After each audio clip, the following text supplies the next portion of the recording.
Wife continues supporting her ex-offender nephew, prioritizing family loyalty over our marriage and ignoring the threat to our niece's safety. I'm a man who married into a family with more dark secrets and baffling loyalty than I ever could have imagined. My wife, let's call her Jay, is 51. I've been married to her for 13 years, and from the start, I could sense something was off in her family. It all truly came to a head when I met her nephew, SMF. From the very first moment I encountered SMF, a man now in his early 40s, my instinct screamed at me to keep my distance. Just being around him made my skin crawl, though at that point I couldn't pinpoint why. He was in his late 20s when we met, couldn't hold a job, mooched off the family, and had this disconcerting dullness in his eyes, not quite mentally challenged, but just slow. He didn't receive the social security benefits someone with a true disability would in our district, so he wasn't officially recognized as such. Yet his entire existence was a lesson in getting by with the least amount of effort, propped up by the kindness, or perhaps negligence, of those around him. Through Jay and her stories, I learned SMF was essentially abandoned as an infant by his teenage mother, Jay's half-sister, who dumped him on their own mother for raising. His biological mother went on to have 2 more daughters and, to this day, neither she nor those daughters want any involvement with SMF. Not a word had ever been said about who his father might be. SMF's grandmother, my wife's mother, raised him as her own, even going as far as having his name engraved as her son on her tombstone instead of her grandson. Jay always painted him as a victim, a sweet person who wouldn't hurt a fly, someone who only went astray because life dealt him a cruel hand and everyone picked on him. I got so tired of hearing that refrain. He never had a chance, everyone felt so sorry for him. The family, in my estimation, babied a capable adult man who could support himself, but never did. Even his home, a trailer on a patch of land, was provided by family, and the land actually belonged to my wife. Groceries? Someone always took care of that for him. The internet and the local rumor mill told a different story. Jay would grumble for days about having to disinfect her computer from spyware after SMF visited. Porn sites galore, she'd say with an annoyed shake of her head. In my hometown's online forums, people openly called him out for asking preteen girls inappropriate questions about their bodies. When I confronted Jay about these things, she'd brush it off, say it was just more bullying, more lies against poor SMF. Understanding Jay's family required a new kind of logic. They act purely on emotion. Her father, for example, was an infamous drunk and abuser, disappearing for stretches, stealing, even burning a car for insurance. And yet, after her mother finally divorced him, she remarried him years later, only to suffer the same torments until another separation. It was as if reason never stood a chance against misplaced compassion. There was something else nagging at me. SMF's features, his whole demeanor, reminded me of Jay's father. Was I imagining things? After both of Jay's parents had died, her half-brother paid us a visit. Jay's father came up in conversation, and things heated up until, out of nowhere, her half-brother blurted out a truth I hadn't expected. Jay's dad had raped his own stepdaughter, SMF's mother. Suddenly everything fell into place, the inexplicable pity for SMF, his mother's abandonment, the coldness from his half-sisters, the family's deep-seated hatred of Jay's dad, and even the way the grandmother saw SMF as her own child. This was a family curse, a web of secrets left to fester for decades, all while SMF's existence was a daily reminder. In those rural, isolated backwoods, justice was a fantasy. His mother had no means of support and no recourse. Her mother, Jay's mother, would never have reported the abuse. She'd have shut down the way Jay does now when confronted by ugly truths. For years, Jay refused to talk about the rape, shutting down, blank-faced and silent, whenever I brought it up. The first response I ever got was, he was so drunk, he thought she was my mom, his wife. That's still rape, I pointed out. The second time, it flipped too. My half-siblings just say that. It never happened. Denial, avoidance, a family pattern. Then came the call. SMF had been arrested. We weren't at the hearings, but Jay's brother was. He told us SMF had carried on some online relationship with someone he thought was an 11-year-old girl. The girl's mother caught on, took over the conversation, and trapped him. SMF exposed himself on webcam. The judge, exasperated, asked SMF what his problem was, and SMF just replied, I ain't got no problem. The judge let him have it. What floored me, though, was how the family, all of them, including Jay, who worked with lawyers for nearly 20 years, scrambled to defend him. The family lawyer tried to plead for leniency based on his difficult childhood and constant bullying. None of them seemed fazed by what he'd actually done. They talk about welcoming him home when he gets out, as if nothing is wrong, as if there aren't new children in this family, ready to play on the floor and unburden their secrets to a man no one wants to see for who he truly is. And here I am, left to wonder if I'm the only one seeing the storm that's coming the moment he's released, a storm the family's been brewing for generations. I used to work as a prison guard in a supermax facility for 2 years, so I've seen just about every type of criminal imaginable. Most of them insist they've done nothing wrong, they claim they don't deserve their punishment. And I've noticed that 95% of the time, all prison teaches them is how not to get caught next time and how to manipulate people, especially women, into giving them money. But nothing boils my blood more than sex offenders, especially those who prey on children. This particular resentment is personal. As a child, I was victimized by an adult I trusted. Others in my family were aware of the abuse but did nothing. I saw it happen to others, too, but at that age, I couldn't fully understand what was going on. All I knew was that it felt wrong. Nobody ever supported me, and justice was a foreign concept. So you can imagine how my disgust toward people like SMF has morphed into outright hatred. SMF, he's 6 feet 5 inches, over 300 pounds, tried every sob story he could, hoping for sympathy. He'd talk about dropping out of high school, how his mother didn't want him, anything to get people to feel sorry for him. But based on everything I know, and my own instincts, I doubt very much he was bullied. Far more likely, he creeped on girls at school, asking them inappropriate questions, and when people called him out, that's what he calls bullying. Well, the courts didn't buy his act. He got convicted on 2 counts of taking indecent liberties with children, and 1 count of using communication systems to facilitate certain offenses involving children. 10 years in prison, the maximum, and supervised probation for life. Now he's a registered sex offender. At home, this has led to enormous strain.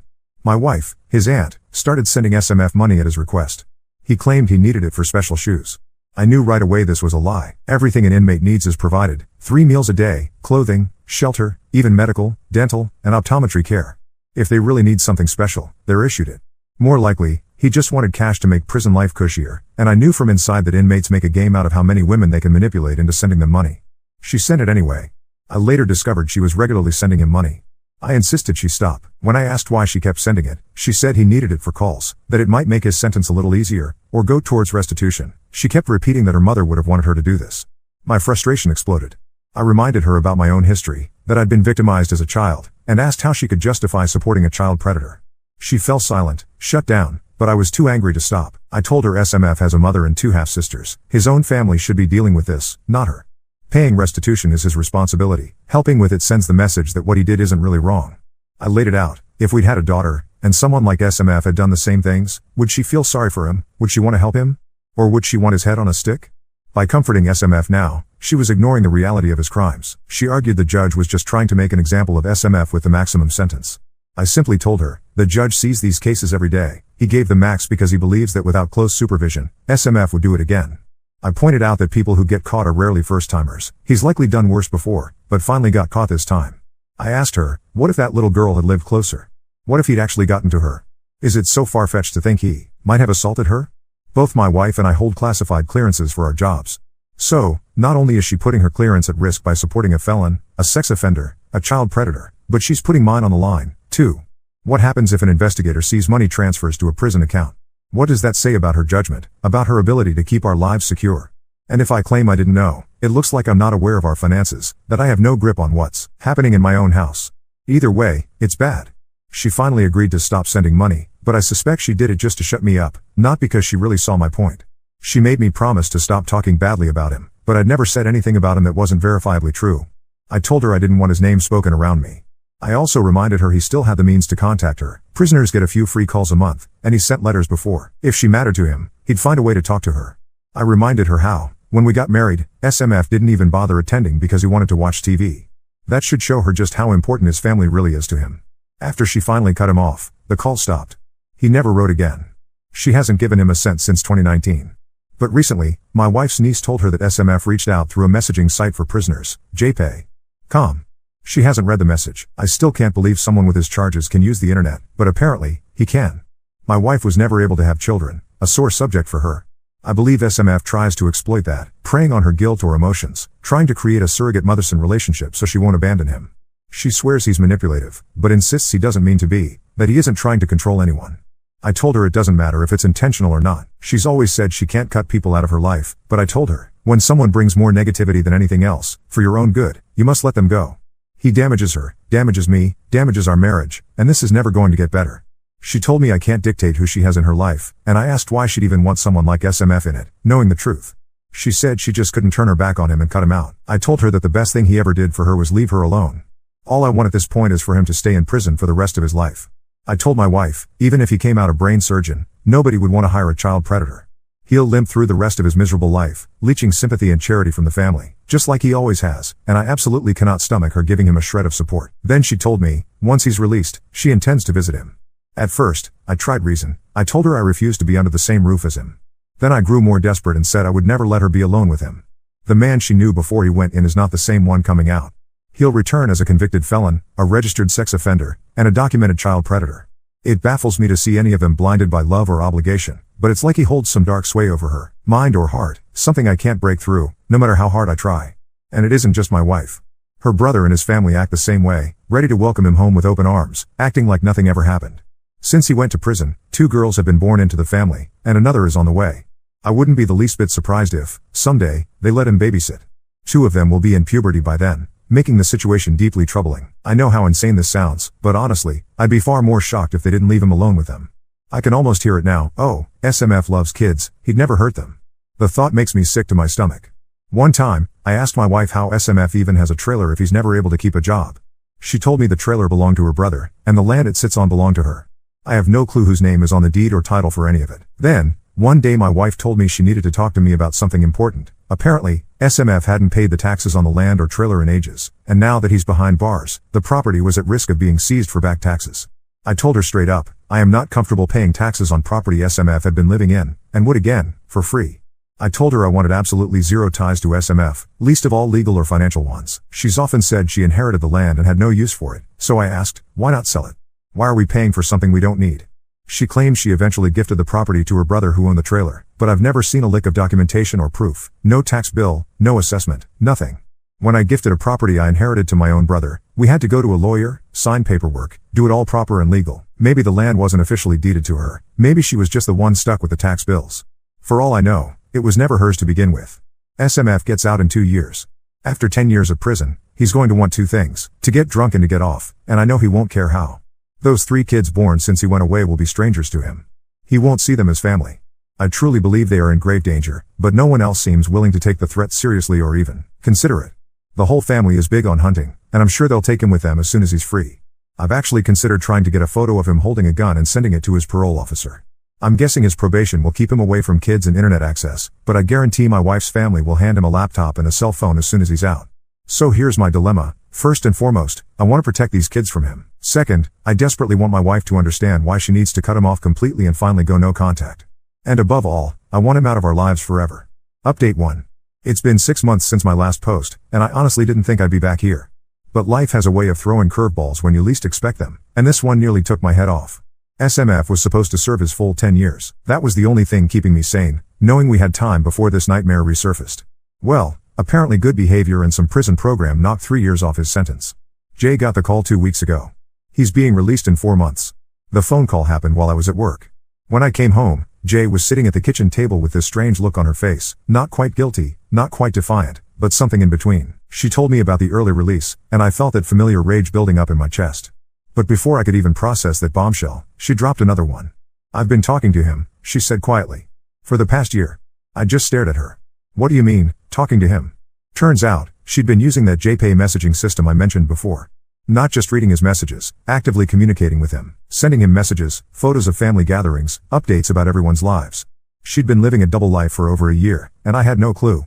You promised me, I said, my voice barely controlled. You promised you'd cut contact. Her response? I never promised that. I promised I'd stop sending money. Technically, she was right. And that technicality felt like a knife in my back.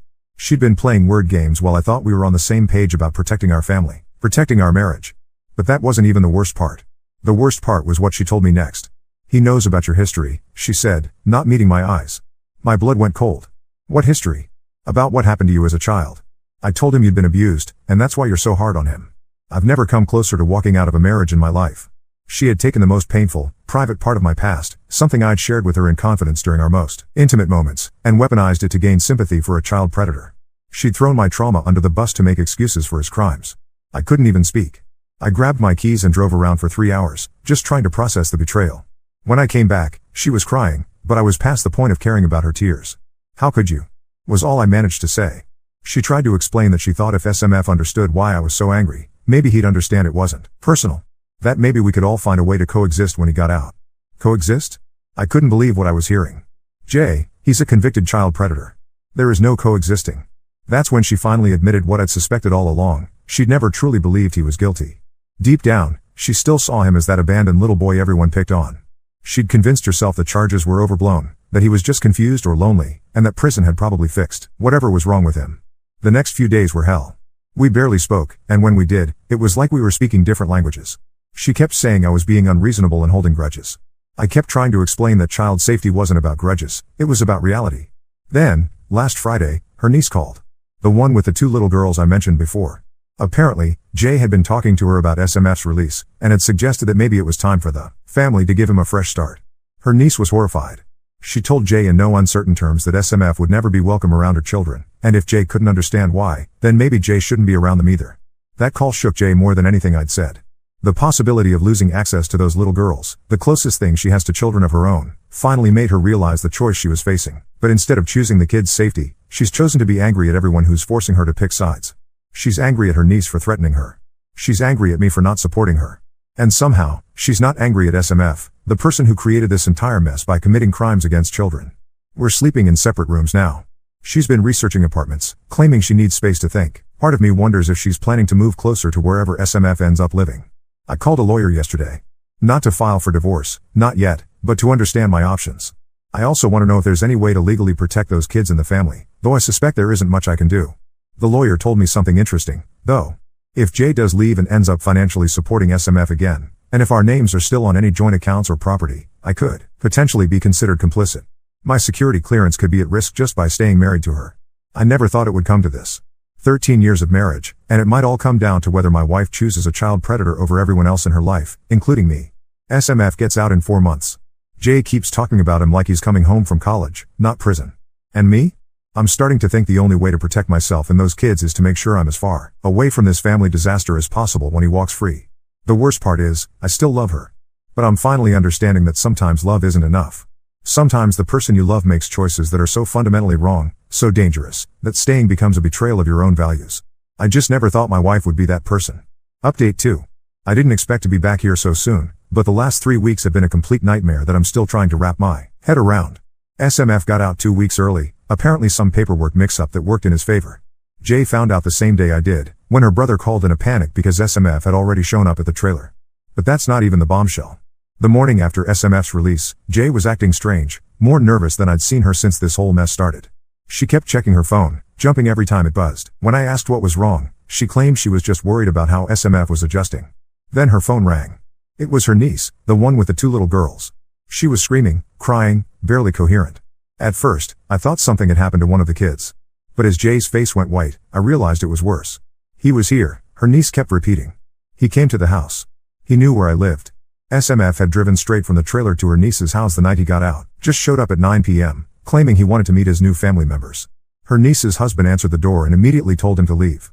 SMF got aggressive, said he had every right to see his family, and started pushing past him to get inside where the girls were watching TV.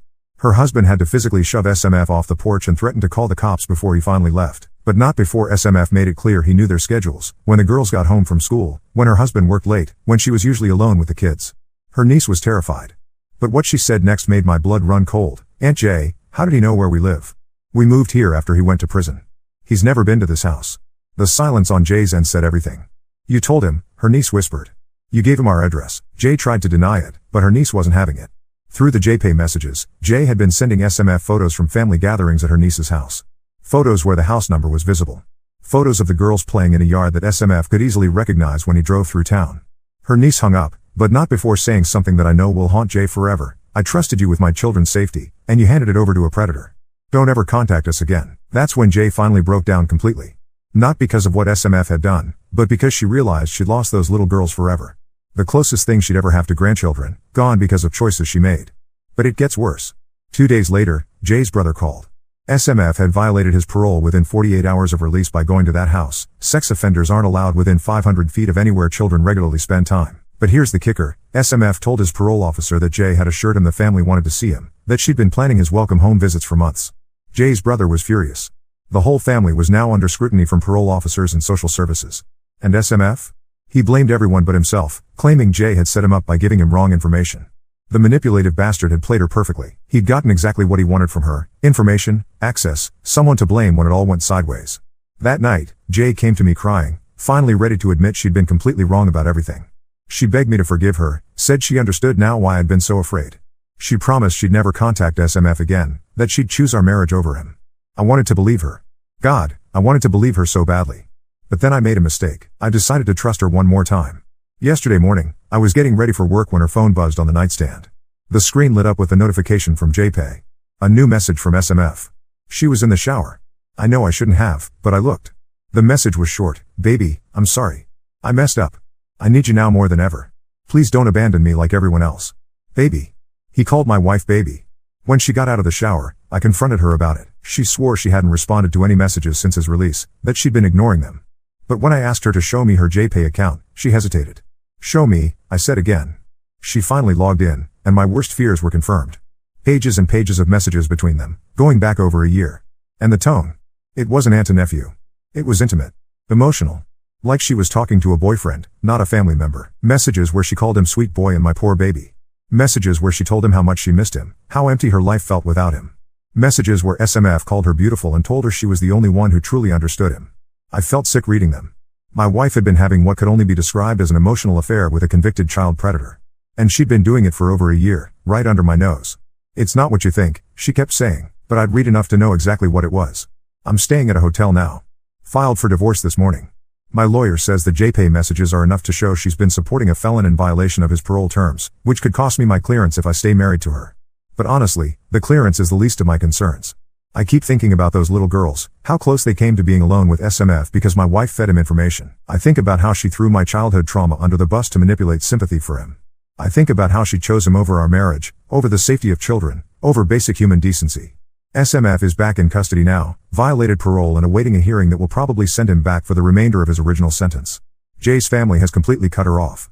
She's alone in that house, finally understanding what it costs to choose a predator over everyone else who loved her. Part of me still loves the woman I married 13 years ago.